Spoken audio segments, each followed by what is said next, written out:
Welcome to the Sports Circus. I'm your Ringmaster Sal, live from Las Vegas in the AMP TV studio, AAMP TV. Today's show is brought to you by UppercutChops.com. Check out their tasty selection of all-natural, dry-aged USDA Prime Angus and Wagyu steaks and chops. Wait till you try their best-in-class New York steaks, the filet mignon, and of course, the king of all, those cowboy cut and tomahawk cut ribeyes. Biggest and best I've ever had. Probably be the best you've ever had. Just like those Prime Angus and Wagyu burgers. Wow! Half-pound monsters. Imagine eating a couple of those and having a giant brick in your belly, but feeling really good. Check them out at UppercutChops.com or find out what's for dinner at 702-799-9935. That's UppercutChops.com, 702-799-9935. Give them a call. Find out what's for dinner. All right, a big welcome in to everybody listening in on our CBS, NBC, and Fox Sports affiliates and independents from coast to coast. Everybody on Cox, Comcast, Spectrum, Frontier, Time Warner, and WOW Cable Television, also Hotel TV and over 600,000 rooms from coast to coast. We are here with Black Jack McDowell, and look at this hat. Jack, what is the story with this hat and this cool T-shirt? What's this all about? Well, with all this different stuff going on in the game of baseball right now, you know, I had to put that on the hat. Yeah. Osbid, old school baseball is better. But then a lot of people were like, old school baseball, what are you, just being racist? And I'm like, oh wait, they called old school way back when? I said, okay, so no, what I'm talking about is, you know, my growing up and my playing, 70s through 90s. So I made the shirt that had that too, so no one would think I'm just talking about, you know, a racism thing. No, I'm just talking about the game of baseball. I know. What else could it possibly be? Old school equals what it used to be, right? It's not, has nothing to do with race whatsoever. No, the biggest change going on is baseball it's always been a complexity game, a game of complexity, and you have to really be mentally checking out every single pitch on everything that you do on the field. And now they're trying to push everything to just athleticism and not, you know, the real baseball stuff. And I don't understand that, because if you play that real baseball game and be smart and do smart things, you're going to beat the other team. Yeah, I mean, whatever happened to the old students of the game idea? Whatever happened to that? Whatever happened to giving people hot foots on the bench when, I don't know, maybe it's 15-0 or something and nothing's going on, right? And you got a guy out there mopping up, maybe in the 8th inning. How many hot foots have you given, if any?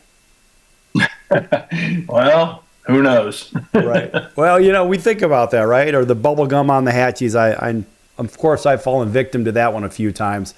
But anyway, go back to the students of the game thing and talk about students of the College World Series by chance. Oh, yeah. Well, watching my old school Stanford for the third time there, and they got knocked out, you know, and it's frustrating because I really wanted them to keep going and keep going and keep going. And watching the games, you know, that's really the only games I watched were the regional games that were on TV, the super regionals, and then the 2 games that they lost in the World Series. And I saw so many things that I would like to make adjustments to. Just looking at it going, wait, what are you guys doing? Why are they doing this? But it's pretty much everything going on these levels of baseball. And everything going on, like they're pushing so much on, you know, pitching just about velocity and spin rate. That's all that really matters. And that's not the truth of the game of baseball. You know, I hear so much about spin rate and pitch count, and I don't know. I mean, I think about guys like Danny McClain with all those complete games, right? All the 30 wins in 2 seasons back to back, for example. Look at all those complete games. Think about yourself. How many complete games did you pitch? How many times did you go into the 8th and 9th inning? And now pitchers aren't even really allowed to go into the 6th inning for the most part because they have that quality start stat. What's that all about? Well, they're pushing it, and the metrics stuff that has pushed that is they say that, oh, the third time that a hitter faces a pitcher, they're going to have the best opportunity to get a hit off them.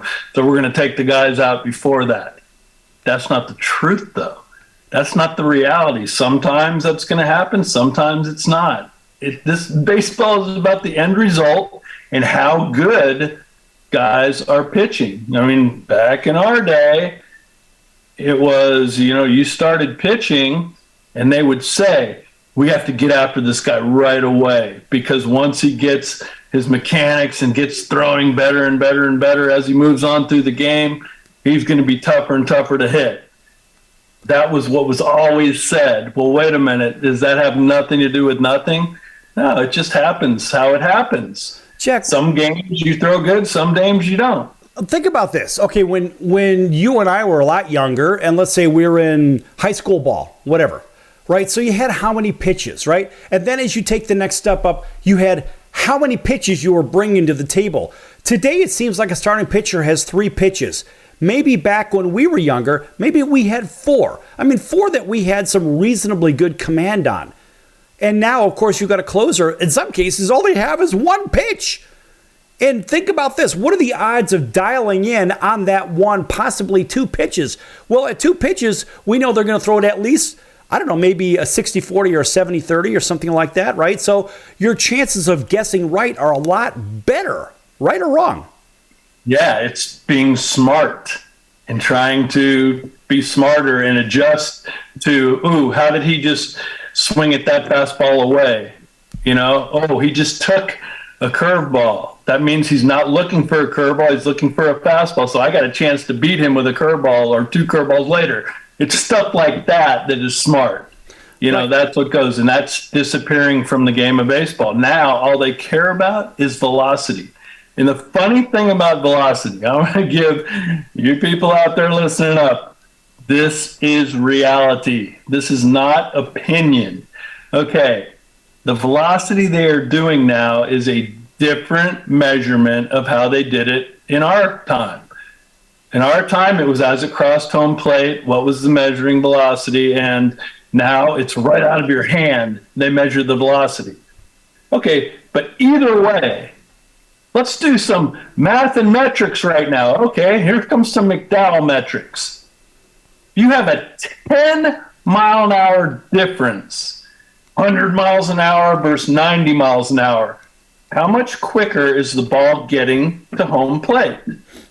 Well, if you do the math metrics on that, 10-mile-an-hour difference on, a 55-foot release to get to home plate, it's 1/3 of a foot difference. 10-mile-an-hour difference is 1/3 of a foot.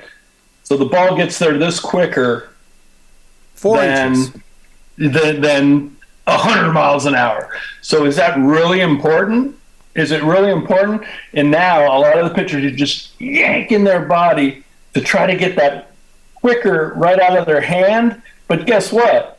If you go straight ahead and get forward, go back and look at Randy Johnson's change and adjustment where he was way out and forward. Okay, so 10-mile-an-hour difference is 1/3 of a foot difference to get to you. Well, guess what? If you release the ball 2 feet closer, that's getting there quicker. So what's the difference? There really isn't. It's not about, and the other thing is, it's not just about velocity. It's where can you put the pitches? Can you control and command all of your pitches to be able to do it? It's not about velocity. It's about pitching. Folks, by the way, this comes from a Cy Young Award winner, a 3-time All-Star, league leader in wins. Look, this guy knows what he's talking about. If you're going to try to question what he's saying, you better do your homework, because I think Jack knows just a little bit about the pitching business.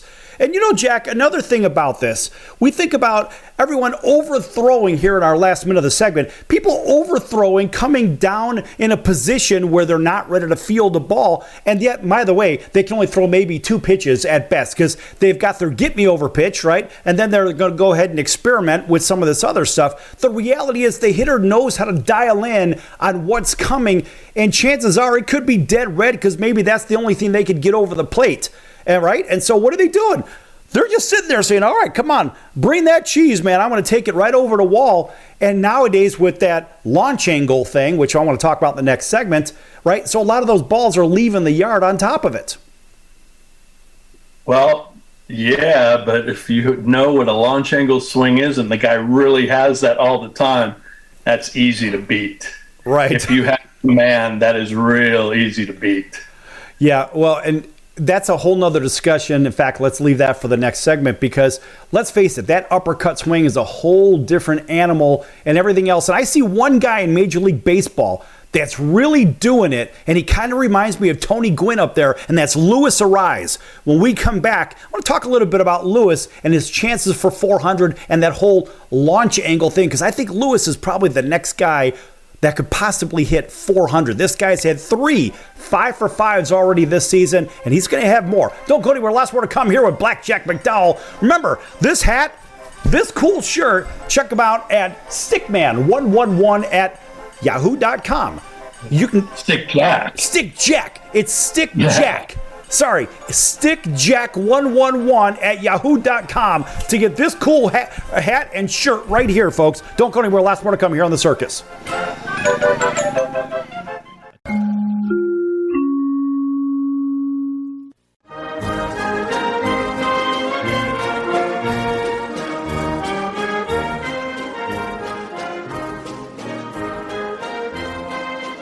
Welcome back to the Sports Circus. I'm Roy Firestone. Now it's time to throw it back to Sal.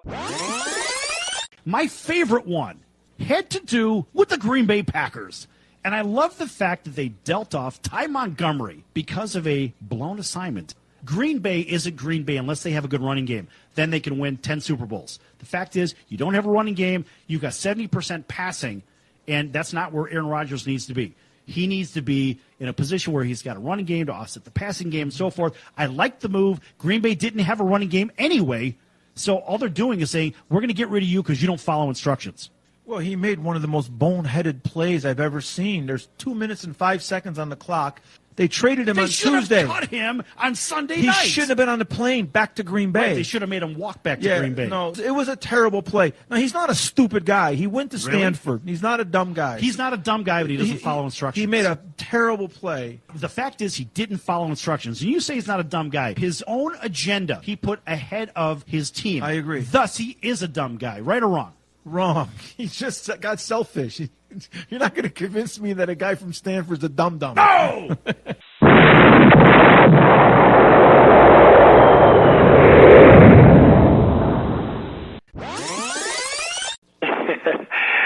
Yeah, this is Sidney Justin from The Miracles.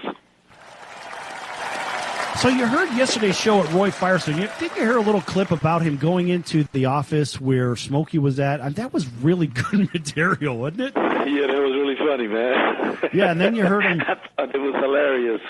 It was cool, though. It was cool. Really cool story, man. I enjoyed listening to that. Right, and then he gave a couple of bars. Can you give us a couple of more from Ooh Baby Baby, and let's see if you could do it better than Roy Firestone? Come on, man! All right, you know what? Why not? I did you wrong.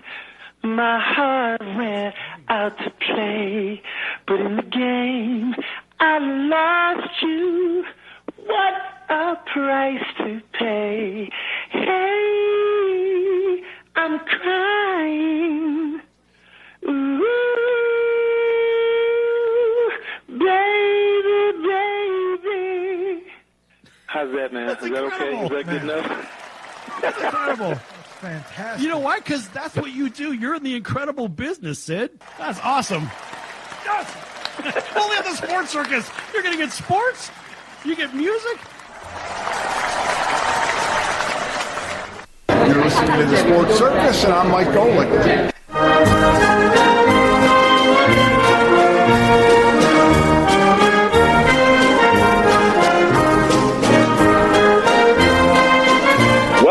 to the Sports Circus. I'm Roy Firestone. Now it's time to throw it back to Sal.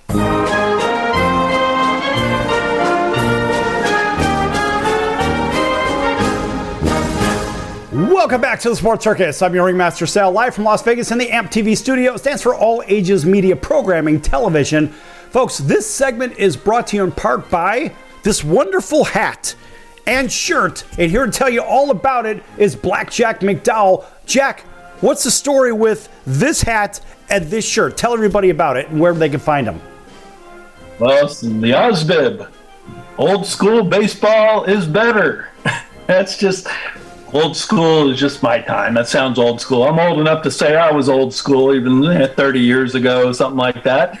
And so I started making those hats and shirts because I've been coaching so much and then watching so many weird things going on in our game that aren't helping the game get better. So I want to prove to people that, guess what? This, and this are going to be better things. So don't change that. Just play the game of baseball. But the shirt and hats, if you guys want some of those, you can contact me. My email, stickjack, STICKJACK 111. Oh, Papa Dog. Oh, my puppy's yelling. I think I'm almost hearing that the postman's here at the front door. Okay, what was that email again, Jack? It's stickjack111@yahoo.com. All right, and that's by Cy Young Award winner, 3-time All-Star, certainly even better than that. Major League Baseball wins leader, that would be Black Jack McDowell. This guy knows a lot about pitching. In the last segment, as we were closing out, I was talking a little bit about Luis Arraez. And the Miami Marlins have a guy that kind of looks like Tony Gwynn up at the plate. Would you agree or disagree? Oh, yeah. Yeah, he's doing good. This guy, he doesn't have this big uppercut swing. He's got a short stroke. He's a really tough out. And 5 for 5 seemed to be a commonplace. This guy's getting 4 or 5 hits a game. He's hitting 400 as we get later in the season. I think he's got a real shot to be the next guy to hit 400. What do you think? Yeah, that's crazy. I mean, think about it. 99% of Hall of Famers are just like a little bit over 300 batting average. Batting is hard in baseball, and that's the other thing I tell about pitching. Wait a minute. Throw strikes. Don't give free, because even the best hitters in the game of baseball are going to get out 7 out of 10 times. Right. And what I look at is a guy like him. He frustrates pitchers because he doesn't swing hard. The guy just puts the ball in play, and he will hit it into the ground. He hits a lot of line drives. He's a line drive machine. But at the same time, he doesn't hit the ball in the air. Why? Because he doesn't have this big uppercut swing like a lot of these hitters today for some reason. I heard Miguel Cabrera talking about this uppercut swing, and he was selling the audience on this uppercut swing. Yeah, this guy's going to be a Hall of Famer for sure. But the reality is, how many balls can you put in play that have that 15% extra chance of an error, hence the ground ball, Jack, as you were discussing previously? How many guys can actually do that and hit it out of the park with consistency and hit over 300? Well, that is another thing. The metrics stuff has made it a frustrating thing to hit a single or bunt a base hit. We just want home runs. That's all metrics cares about, is I want a home run. How about just scoring runs and playing the game? And guess what? You ain't just going to be able to hit a home run. And why waste outs when, you're trying to do a swing that's not going to put this specific pitch in good area? And that's the thing. Different swings are important for different pitches. Think about it. Are you going to have the same type of swing for an up and away strike fastball, or a down and away strike fastball, or an up and in strike fastball, or a down and in strike fastball? You better have just the right way to take the bat to the ball. Yeah, sometimes it's going to be an upper swing when the ball's down low and you've got to get down there and lift it up. Yes. But you're going to try an upper swing on a upper thigh to your chest. That's going to be lazy pop-ups, foul balls on pitches that you could crush sometimes to the gap. Jack, let me ask you another question, and this is a basic question on hitting. Okay, so let me grab a bat here. Let me set this Cardinal down here. All right. Kind of a fun bat. This is for all you White Sox fans out there. White Sox Astros World Series bat. Okay, so here we are, and you've got the average Joe holding their bat like this, right? You look at it, your knuckles lined up big and little.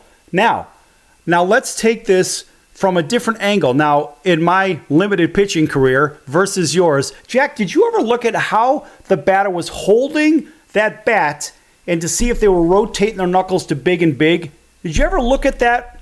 And the reason I ask is because what I've noticed, and of course, which is just mathematics, we think about geometry and physics and everything else, because when we're lined up big and big, what happens, that batter rolls that bat over the strike zone, and that bat goes through the strike zone a lot faster than somebody who's dragging the bat through for power with big and little lined up. Do you ever look for that, Jack? And especially guys that can get around on the ball, you can't bust them in because they could get around. If they're lining this up, you try to bust them inside, they could yank you right down the line and take you out of the park. Is that a fair assessment?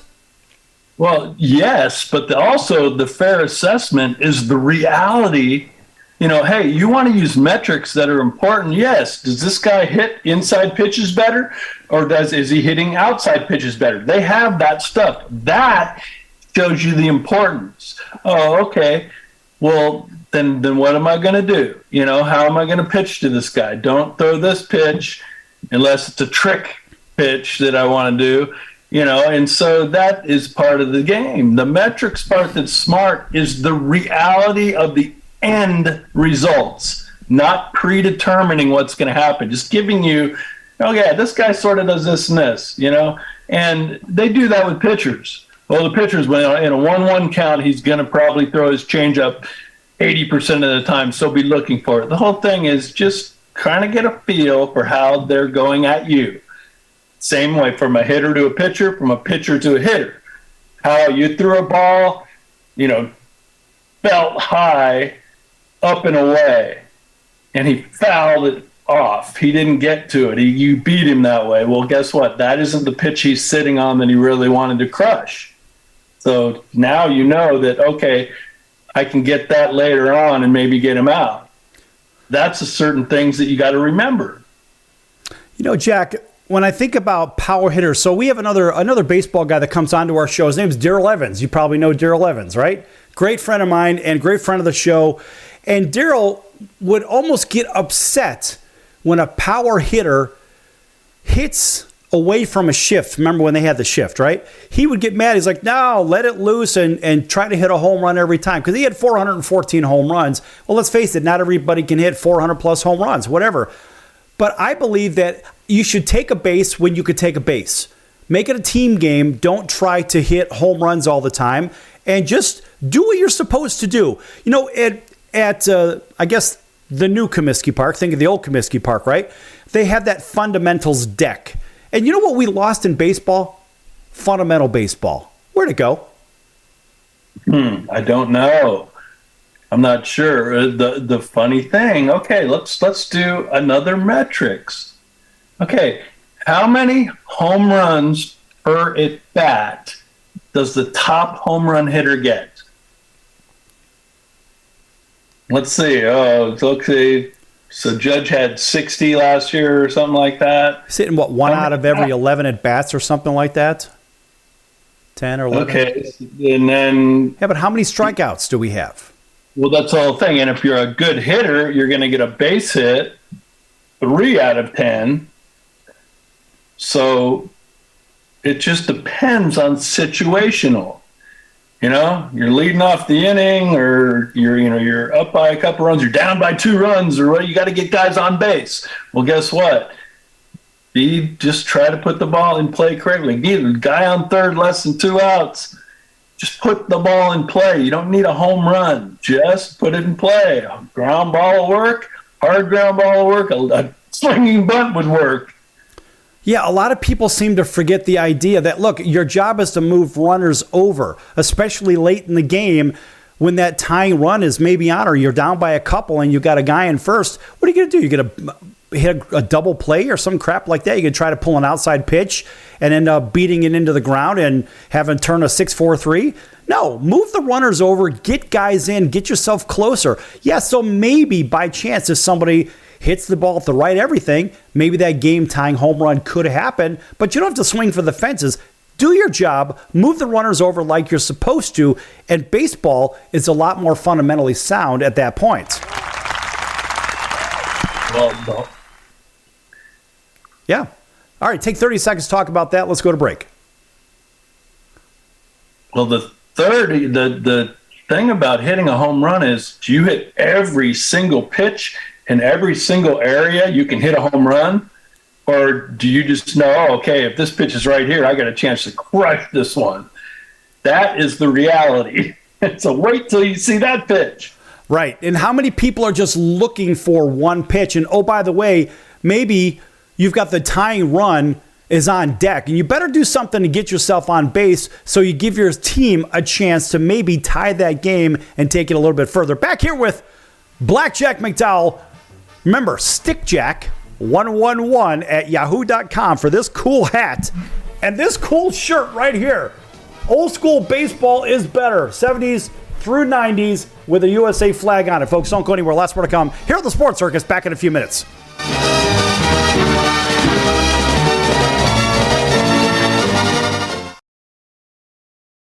Attention business owners, you and your customers are listening to this commercial right now. Face it, every business needs customers, even yours. The Sports Circus is a primetime nationally syndicated program that's carried on ABC, NBC, CNBC, and Westwood One News affiliates, plus CBS, Fox, and NBC sports affiliates across North America with coverage from Hawaii to New York.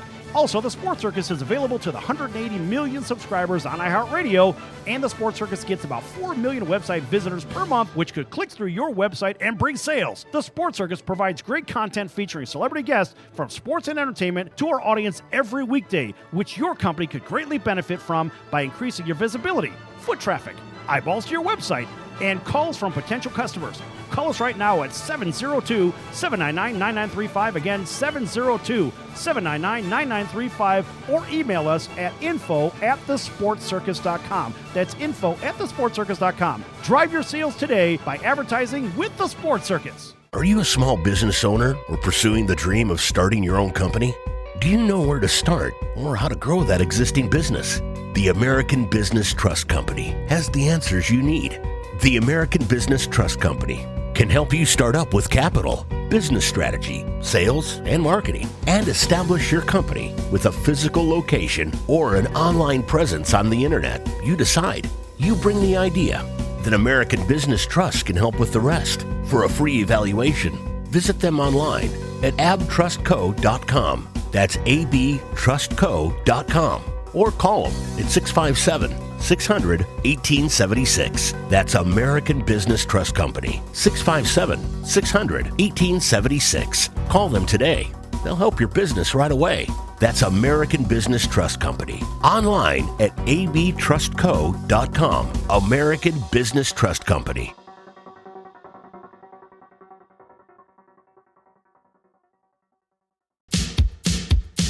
So, you want to be in show business. Do people tell you that you're really funny, you have a great personality, and you should have your own talk show? Many of us have been told that, but we don't know how to get started. It's easier than you think. Let the pros at Cali Vegas give you a free talent evaluation. Call 949-445-1119 and learn how quickly you can create, produce, and host your very own talk show. Imagine not having to sit in traffic every day, commuting back and forth to the same old boring job. Get started in television or radio today with your free talent evaluation from Cali Vegas. Call 949-445-1119 or visit them online at calivegas.com.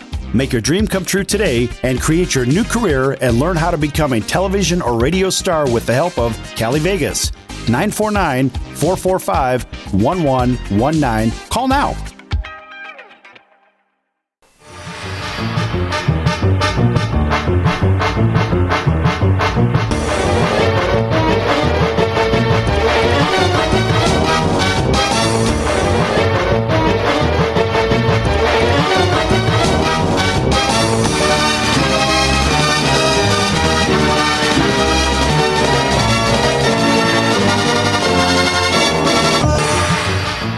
Welcome back to the Sports Circus. I'm your Ringmaster Sal, live from Las Vegas in the AMP TV studio, AAMP TV.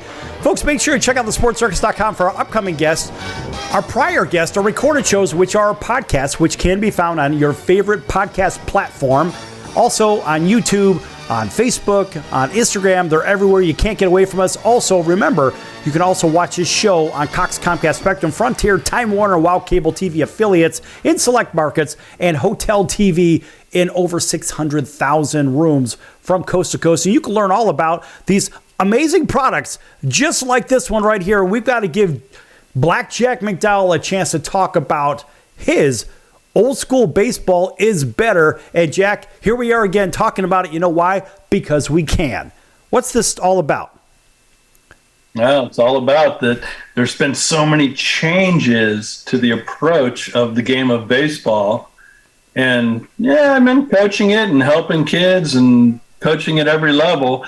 And guess what? If these things that have been changed are actually really good and help win games and help guys get better and help this and help that, of course, yeah, we're going to go with it. But the things that aren't, we're against. And it's not just we're against the change of the game. Just don't, that's not going to help what goes on. And that's our push of, guess what? We've seen this for however many years of what really works, so this other thing that they say is working isn't really working. Yeah, all these these analytics, they could chop up and they could spin the story on the analytics all they want. But at the end of the day, if you're playing fundamental baseball, that's really what wins. Historically, that's what wins. It's not because you have this launch angle or you've got this shift, so you got to hit it this particular way. Do the right things. If you're a hitter, do the right things at the plate. You don't have to swing for the fences every time. Put the ball in play and hear from a Cy Young Award-winning pitcher, a three-time All-Star Jack. Think about this from the other side of the fence, the other side. Now, not you on the hill, but you at the plate. What were the things that made you the most apprehensive? When you saw a particular hitter, what were the things that you were looking for? How am I going to get this guy out? Because he's maybe a 300-plus hitter, a bona fide 300-plus hitter. Well, you have an idea of the pitches that he really does well. If he's a better inside swinger or a better outside swinger, or he can do both. But he'll chase a high pitch, he'll chase a low pitch. You never know. There's different things that different guys can do and can't do. Because hitting in baseball is one of the hardest sports things to do. And so that's what you have to learn about. And the thing about pitching and being able to control yourself and be better isn't just about velocity, because, okay, wow, the guys that throw the hardest in the game, supposedly, right? Can no one hit them? Is no one hitting because it's so hard? And is it much different from a guy that throws 10 miles an hour less? No, it's about command. And it ain't about, this guy's spin rate on his slider. He should throw more sliders because they don't hit his slider very much because of his spin rate. No, because he set them up for that slider, and it kind of looks like a fastball. He threw the fastball here, and then he throws the slider that starts there and cuts in. That's what really works. You know what, Jack? What we're seeing in today's time, as I see it, is we're constantly seeing the matchup of power against power. We don't see the crafty pitchers up there, like the Greg Maddoxes of the world, for example. Greg threw in the upper 80s most of the time, right? And he was, in my opinion, probably one of the best in the last 50 years. The guy just, as a Gold Glover, always in position, but the guy knew how to pitch, just like you, Jack. And there's a difference. There's a guy that comes right over the top, and his command's going to be there. You know that he's not going to be all over the plate, so to say. You have a lot better command thrown over the top than these guys that are coming three quarters. And talk about the difference between over the top and maybe three quarters or even sidearm. Well, to me, that all just happens to be, how do you throw the baseball? Did you grow up and, you threw kind of three quarters? That's how you threw from playing the outfield or shortstop. That's just your throwing position. Well, then now you're a pitcher. That's pretty close to how you want to do it to get there. There's not just a specific way that you have to throw the baseball to be able to pitch well. You just have to know how you can throw, and how, that is the biggest thing to do. Now, down below, a sidearmer, that's the guy that just teaches himself how to go sidearm, from the pitching mound. But saying like 3/4 to over the top, it just depends what your true throwing motion is. That's going to help you, because get on the mound, play catch with the catcher. And then you get your mechanics to where you can pop right where you want to throw it. Jack, I remember that when I was in high school. I played 2 years of high school ball, and I didn't play any pony league ball or anything like that. So I went right from one of the lower 1 year little league into high school, and they tried to change my throwing motion completely. So I was naturally a 3/4 thrower. It's just what I did. And needless to say, the ball certainly, sometimes it got lost over the plate, I suppose. I mean, a little bit wild in the strike zone. It is what it is. But when I got to high school, they tried to get me to throw right over the top. And I understand mechanically why. I think maybe on the infield, that's a really good idea. Maybe for your third baseman and shortstop, so they're throwing on a line, and maybe that first baseman could scoop it up if it's in the dirt or something. But it was so hard to make that transition. It took me about a year to really kind of figure that out, and I still couldn't throw right over the top. It just wasn't my thing, because I had that like this here, and so that curveball would dip and dive. It would almost be like today's sweeper. They talk about that. What is this sweeper pitch that everyone talks about? Isn't it an old school curveball? Well, the old school curveball, or a big time cutter that just happens to be downhill more. Yeah. Curveballs are just what they are. So, some guys are going to have the 12, think about what they used to say about our curveballs back in the day. A 12-6, a 2-8 curveball, one that goes that way. They would just say it as the clock numbers. That would be the different types of curveballs that people had. Right. And Bert Blyleven was the master of that 12-6. From everything I've ever seen, there was nothing better than Bert. I sat next to Bert at a hockey game over in Anaheim. And it happened that I was like, I looked over, my buddy goes, "Hey, Bert's sitting next to you." I'm like, "I know." I said, I'm going to ask him. He goes, "Yeah, I know." And so right when I turned to Bert, before I even said a word, I said, "Hey, Bert." He goes, "Don't even say it. I will not teach you how to throw that curveball," if you know what I mean. He's like, "I got to kill you if I tell you." It's one of those. But he just had that perfect 12-6. But the reality is, look, either you knew how to throw it and you could pull it down to get that big hook off it, or you couldn't. And that was it. Right or wrong? Yeah. I when I teach the kids, as they're growing up, to throw a curveball, what I will say is it really is, wherever you release the ball, karate chop the catcher. Karate chopping. And that's how you will get in the strikes. You go here, even if you're at the 3/4, karate chop the catcher. Straight over the top, karate chop the catcher. And then you're on the side of the ball comes out and you want it. And the other part, you're like, yes, just do that karate chop. I try to do it on the fastball too. Karate should go right through the catcher. Mm-hmm. Your ball will have some movement, but don't just yank it, because sometimes you'll yank it, you release it here, you'll yank it, you release it here. Guess what? That's striking balls. Right. Let your head and your front side be quiet. And the oomph is not that. The oomph in pitching is your arm. Quiet, oomph, throw.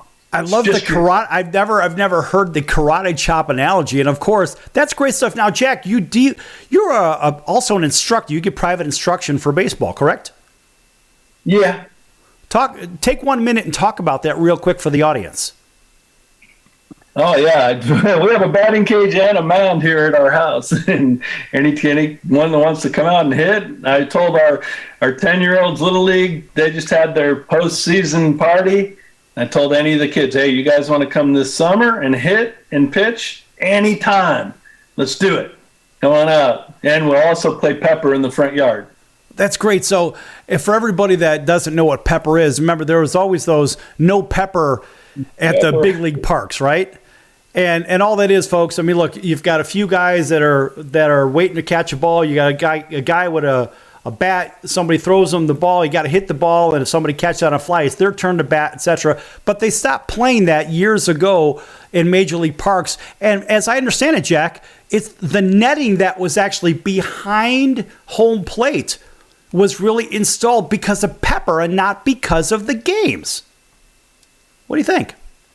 Yeah, because they're trying to, you throw pitches, you're trying to get the guy not to get his hit, not to hit on the ground, and they pop it up right, foul it back, and that was pepper is kind of a smart way to learn how to hit because you aren't all swinging strong. All you're doing is taking the bat to the baseball, whether it's up here, down low, all over. It's almost at you. Well, you just got to get the bat there. It's not a super hard pitch. It's just a ball coming, and you learn where to put the bat, how to put the bat to control the hitting. It's a good mechanical piece. Tell you what, folks, we're going to learn a little bit more about that and some other things in just a few minutes here on the Sports Circus. And by the way, stickjack111@yahoo.com for this cool hat and this cool shirt. Make sure you email them right away. Back in a few minutes. Don't go anywhere.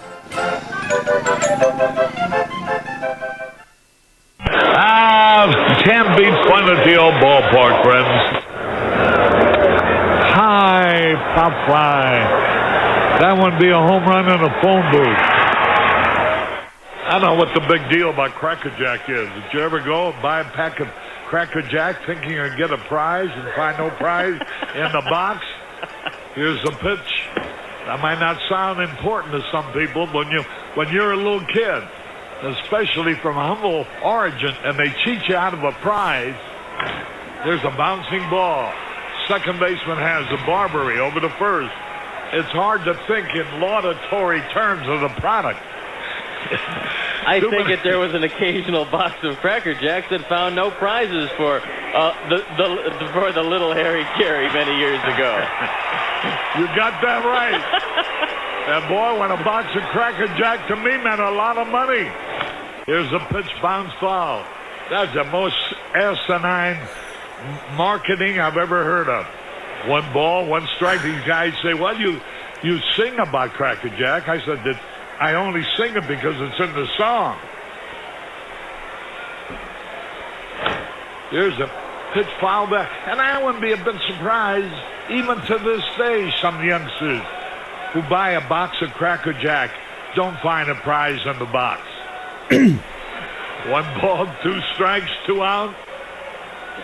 Well, if you're going to talk about a congressman being crooked, here's a pitch foul out of play. Why not talk about commercial products that don't do what they represent to do? There's a smash to Squires. He's got it. 1, 2, 3, nothing across. We're going to the bottom of the 7th now to score. All tied up. Milwaukee 4, the White Sox 4. Hey! Everybody! All right, Nancy, let me hear you. Take me out to the ball game. Take me out to the crowd. Buy me some peanuts and Cracker Jack. I don't care if I ever get back for its root. Root for the White Sox. If they don't win, it's a shame. Or it's 1, 2, 3 strikes, you're out at the old ball game. There's a drive. Way back. It might be. It could be. And it is. Holy cow. This crowd is wild. Hey, this is Tommy John, and you're listening to the Sports Circus.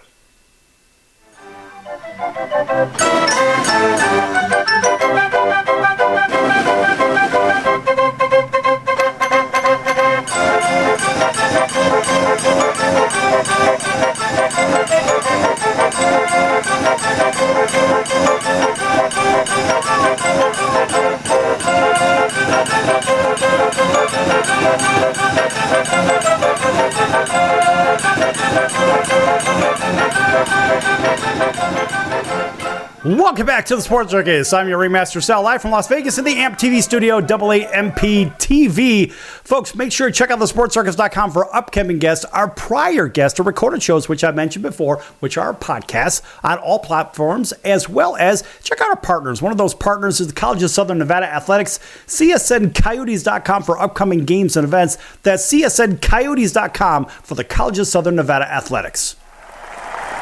Yes! All right. And for great instruction on baseball, we just happen to be joined by a Cy Young Award winner, a 3-time All-Star, and by the way, also designer of these really cool hats and T-shirts, and that would be Jack McDowell, but you can call him Black Jack, or you can check him out at SickJack111 at yahoo.com to pick up these great hats and these great shirts, and of course, a nice round of applause. Jack's also a baseball instructor, and Jack really knows a lot about the game. A lot of people have asked for him to come back on a regular basis. Guess what? Jack is back here because he has so much knowledge on the game from a pitching standpoint, looking at what the hitters do. And Jack, I want you to talk about infielding position as you go deeper into a count. Do the infielders behind you move around on a pitch-by-pitch basis based on your pitch count? Well, the most important thing of that is the true metrics that can help are, okay, this specific hitter, when he hits a ground ball, it's mostly here or mostly there. They know the end results of what the true results are. So guess what? On a fastball away, that we're going to try to do this, it's going to be over here, it's over here. So, you kind of, it's not always going to work perfect, but at least you have an idea. I'm not a big fan of the ultra shifts because, back in our day, if you did those big shifts, guys would just put a ball and play the opposite direction just for, an easy hit. They'd just play pepper with us.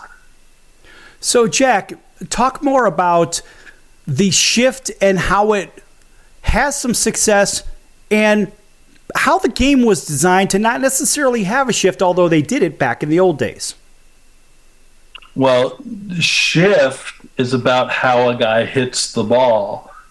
So if a major league hitter cannot hit the ball opposite field or pull an inside pitch, you pull an inside pitch, hit an outside pitch oppo field, is that what's going on? That everyone's just trying to do one thing, which is overswing and over hit the ball out, so you're going to roll over on a pitch away?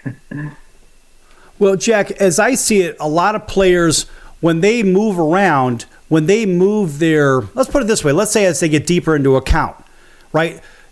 Back in the old days, we knew they tried to put the ball in play. But in today's time, they still try to hit the ball out of the yard, right? So they're not getting up on the bat anymore. Now they're staying all the way down on the knob. And of course, their strikeout rate's going to be a lot higher because they're still trying to take it out of the yard. But in today's time, I go back to the top of the show when we were talking about Luis Ariz. He stays in his position and he doesn't stay away from or doesn't get away from what gets him success in Major League Baseball.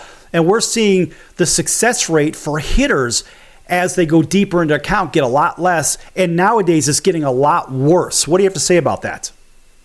Well, yeah, I believe it. And here is the other thing, too. You have RBIs, right? Well, overall RBIs, I know the metrics people don't think that those are really mean anything. It's just because if a high RBI guy just has his other teammates are on base when he gets a hit. And so it's up to them what his RBI rate's going to be. Well, I always put it, why not, just like the strikeout rates, why not an RBI? Okay, what is the percentage when you have a guy in scoring position with less than 2 outs? What is this batter's percentage of knocking in an RBI? Is it less than his batting average? Is it more than his batting average? Is he getting it done, to get an RBI? That tells you who the smartest, better hitters are. Strikeouts as a pitcher are overrated too, because outs are outs. Doesn't matter. Strikeouts are great, but guess what? The strikeouts that matter are in situations where if a batter puts it in play, it's going to be an RBI, and you strike him out. So the strikeouts that should really matter are guy on third, nobody out. Second and third, less than 2 outs. Guy on third, less than 2 outs. So, all the guy has to do is put it into play, and he's going to score a run. But if you strike him out, that's an important strikeout. But nobody on base or a man on first, you strike him out, who cares? Right. Why wouldn't you double play? Why wouldn't who cares? It's just an out. Outs are outs. Right. And Jack, situational strikeouts are just as important as situational baseball when that ball's coming at you. Where's that ball going to if you're the third baseman? Are you throwing it to first? Are you throwing it to second? What are you doing with that ball, right? So you got to know what you're doing with it. But situational pitching is much the same, isn't it? Yeah, and what you talk about is where, as a defender, looking for the ball. It's one thing I like to teach is when you're in batting practice and you're playing defense during batting practice, read the swing, because you can kind of tell as you keep going and keep going and you see hundreds and hundreds and hundreds every day. You can tell, it's an inside pitch and he's turning on it, it's going to be more this way. You can really get knowledge, a predetermined knowledge on where that ball is going to go. You have an idea.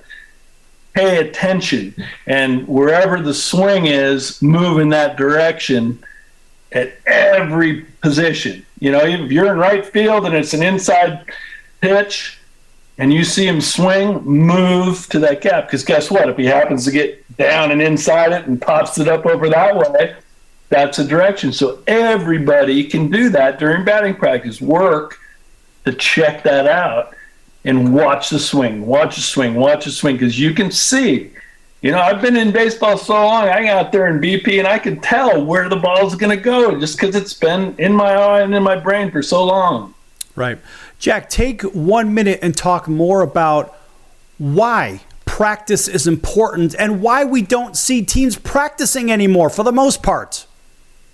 Well, my practice that I love at the younger age, and actually at any age all the way through, is live BP. And not live BP with your own pitchers. Live BP is you're the coach and you just throw a doo-doo fastball down the middle. Go ahead, hit it. So every pitch that you throw is put in play and just go. So everyone has to be ready every pitch. And think about it. You aren't just standing around for 7 pitches for every at bat, every batter. So you can get through an entire game of stuff that happens in about 30 minutes. Jack, I'm going to take you away from baseball for the last couple minutes of the show, and I want you to talk real quick about your music and your CDs, because I've got a whole bunch of them here from you, and I want you to talk briefly about these. These are pretty exciting, folks. Now, if you haven't listened to some pretty good music, guess what? Jack's got a bunch of really good music right here. And Jack, talk a little bit about your abilities, what these CDs are, and what you like to do in your free time. Well, yeah, all those CDs, those are from years and years ago, from the 90s. Right? 2000s. And then the newest one, Replant My Lives, I kind of just did this year. Did it all myself at my house on my computer. First time I've done that. And it's just, Stick Figure was our second name. Our very first name as a band was The Bew.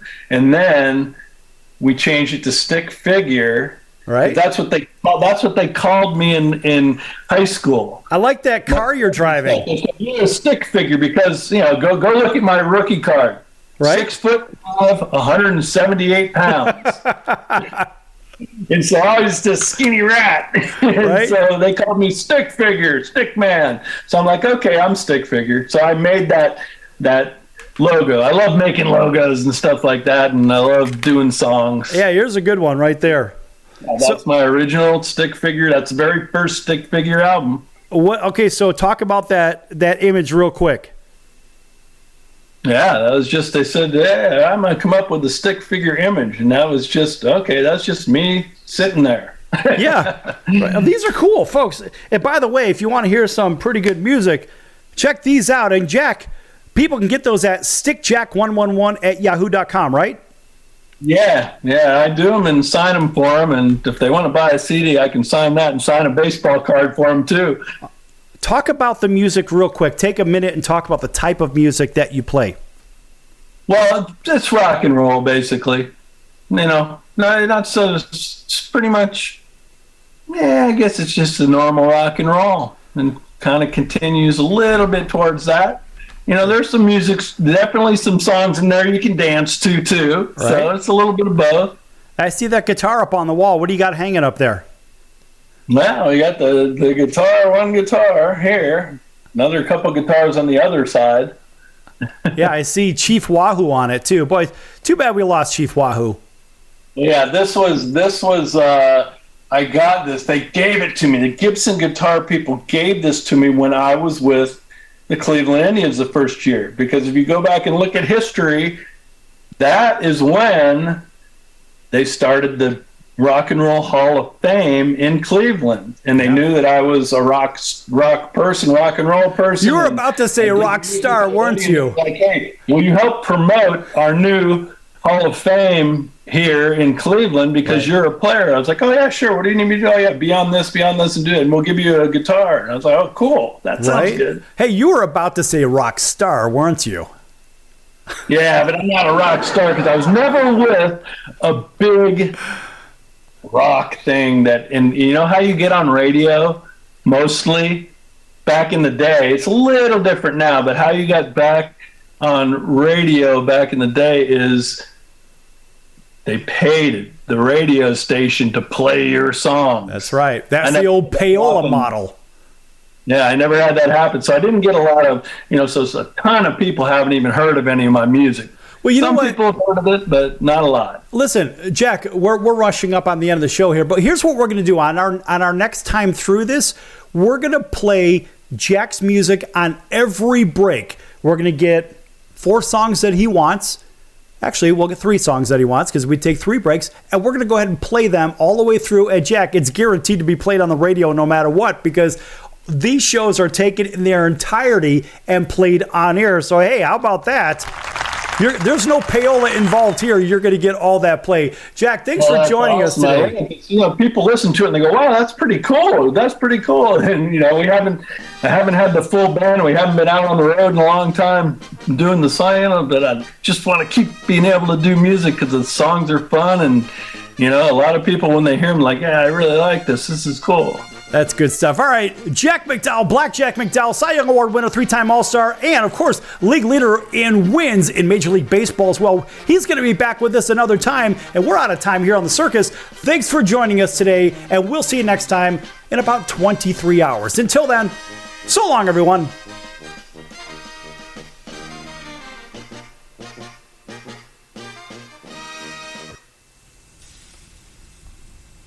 That's the sound of sizzling, dry-aged USDA Prime Wagyu and Angus steaks from UpperCutChops.com. Their best-in-class filet mignons, New York steaks, and the king of all steaks, the tomahawk and cowboy cut ribeyes are the best in the business. Even their Prime Wagyu burgers will likely be the best you've ever had. Browse the full selection of steaks and chops at UpperCutChops.com from the comfort of your home or on your mobile device. UpperCutChops.com delivers all-natural, dry-aged USDA Prime Wagyu and Angus steaks and chops directly to your door, without the hassle of going to the grocery store and fight crowds to pick from a small selection of average at best meats with injected steroids, fillers, and coloring added to look good. Find out what's for dinner at UpperCutChops.com or call 702-799-9935. That's 702-799-9935. 702-799-9935. Or make your selection directly at UpperCutChops.com.